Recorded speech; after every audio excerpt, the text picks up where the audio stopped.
Hi అండి అందరికి.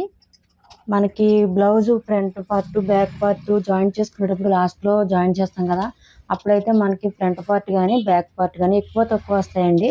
అలా రాకుండా మనం స్టిచ్ చేయకముందే ఫస్ట్ చూసుకోండి. ఫ్రంట్ పార్ట్ బ్యాక్ పార్ట్ పక్క పక్కన పెట్టుకుని సేప్ పట్టి కూడా దాని మీద పెట్టుకుని చూసుకోండి. ఏదైనా క్లాత్ కొంచెం ఎక్కువ అయిందంటే దాన్ని కొంచెం కటింగ్ చేసుకునో లేకపోతే స్టిచ్చింగ్ లోనో కవర్ చేసుకోవచ్చు. అందుకనేసి మీకు చూపిస్తున్నాను చూడండి. ఈ విధంగా కుట్టేసుకున్న తర్వాత లోడింగ్ చేయకముందే బ్యాక్ పార్ట్ మీద పెట్టి చూసుకోండి ఒకసారి. మనకు ప్లేస్ ఎంతైతే సరిపోయిందో లేదో కరెక్ట్ గా చూసుకోండి. నేను చూపిస్తాను చూడండి. ఇదిగోండి పెట్టి చూస్తున్నాను కదా, కొంచెం ఎక్స్ట్రా అయిందండి ఫ్రంట్ పార్ట్. అందుకనేసి ఇంకో కుట్టు వేసుకున్నాను చిన్నగా ఇక్కడ జాయింట్ చేసిన దగ్గర. లేదా మళ్ళీ ఏం చేస్తారంటే ఫ్రంట్ పార్ట్ కి మధ్యలో మిడిల్ లో ఒక కుట్టు అనేది వేస్తారు డాట్ కింద. అలా వేసుకుంటే ఫినిషింగ్ బాగోదు. అందుకనేసి ఇలా చూసుకుని వేసుకున్నారంటే లాస్ట్ లో మీకు చాలా పర్ఫెక్ట్ గా వస్తుందండి బ్లౌజ్.